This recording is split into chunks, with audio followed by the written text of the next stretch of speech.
Nós não podemos aspirar a um tal estatuto. Simplesmente chegou a hora para nós de perguntar o que é a filosofia.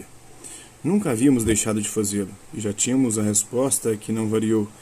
A filosofia é a arte de formar, de inventar, de fabricar conceitos. Mas não seria necessário somente que a resposta acolhesse a questão. Seria necessário também que determinasse uma hora, uma ocasião, circunstâncias, paisagens e personagens, condições e incógnitas da questão. Seria preciso formulá-la entre amigos como uma confidência ou uma confiança, ou então face ao inimigo como um desafio, e ao mesmo tempo atingir esta hora entre o cão e o lobo em que se desconfia mesmo do amigo. É a hora em que se diz, era isso, mas eu não sei se eu disse bem, nem sei se fui assaz convincente. E se percebe que importa pouco ter dito bem ou ter sido convincente, já que, de qualquer maneira, é nossa questão agora. Os conceitos, como veremos, têm necessidade de personagens conceituais que contribuam para a sua definição. Amigo é um desses personagens, do qual se diz mesmo que ele testemunha a favor de uma origem grega da filosofia. As outras civilizações tinham sábios, mas os gregos apresentam esses amigos que não são simplesmente sábios, mas modestos. Seriam os gregos que teriam sancionado a morte do sábio e o teriam substituído pelos filósofos, os amigos da sabedoria, aqueles que procuram sabedoria, mas não a possuem formalmente. Isso está na obra aqui do Léo Strauss, A Tirania. Mas não haveria somente diferença de grau, como numa escala, entre o filósofo e o sábio. O velho sábio, vindo do Oriente, pensa talvez por figura, enquanto o filósofo inventa e pensa o conceito. A sabedoria mudou muito. Lauto mais difícil tornou-se saber o que significa amigo, mesmo e sobretudo entre os gregos. Amigo designaria uma certa intimidade competente, uma espécie de gosto material e uma potencialidade, como aquela do marceneiro com a madeira. Um bom marceneiro é, em potência, madeira. Ele é o amigo da madeira? A questão é importante. Uma vez que o amigo, tal como ele aparece na filosofia, não designa mais um personagem extrínseco, um exemplo, uma circunstância empírica, mas uma presença intrínseca ao pensamento, uma condição de possibilidade do próprio pensamento, uma categoria viva, um vívido e transcendental. Com a filosofia, os gregos submetem a uma violência o amigo, que não está mais em relação com um outro, mas com uma entidade, uma objetividade, uma essência. Amigo de Platão, mas mais ainda da sabedoria, do verdadeiro, do conceito. Filateto ou Teófilo. O filósofo é bom em conceitos e em falta de conceitos.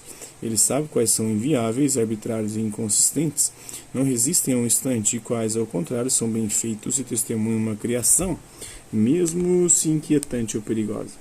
O que quer dizer amigo, quando ele se torna personagem conceitual, condição para o exercício do pensamento? Ou então amante, não seria antes amante? O amigo não vai reintroduzir até no pensamento uma relação vital com o outro que se tinha acreditado excluir do pensamento puro? Ou então ainda não se trata de alguém diferente do amigo ou do amante?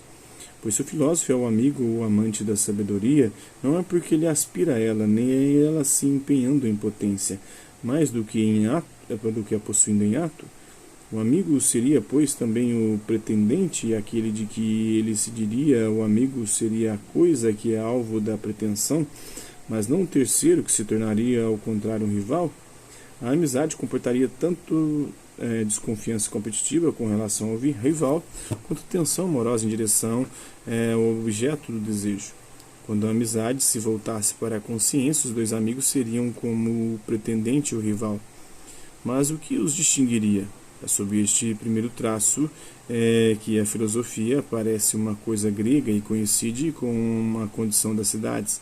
Ter formado sociedades de amigos ou de iguais, mas também de ter promovido entre elas e em cada uma relações de rivalidade, opondo pretendentes em todos os domínios, no amor, nos jogos, nos tribunais, nas magistraturas, na política e até no pensamento, que não encontraria sua condição somente no amigo, mas no pretendente e no rival.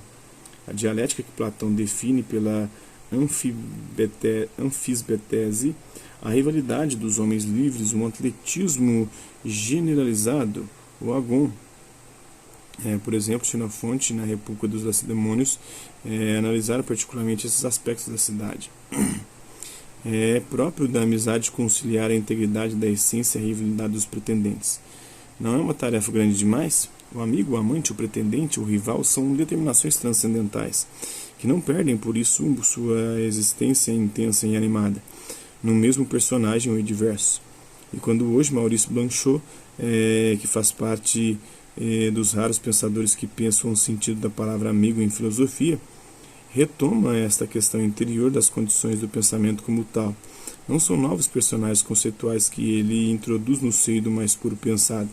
Personagens pouco gregos dessa vez, vindos de outra parte, como se tivessem passado por uma catástrofe que os arrasta na direção de novas relações vivas, promovidas ao estado de caracteres a priori, um desvio, um certo desamparo, uma certa destreza entre amigos que converte a própria amizade ao pensamento do conceito como desconfiança e paciência infinitas. A lista dos personagens conceituais não está jamais em Rulli, né? Por isso desempenha um papel importante na evolução e nas mutações da filosofia. Sua diversidade deve ser compreendida sem ser reduzida à unidade já complexa do filósofo grego. Então isso é um pouquinho da obra O que é a Filosofia, do Gilles Deleuze, do Félix Guattari. Espero que vocês tenham gostado do vídeo. Hasta la vista e até a próxima.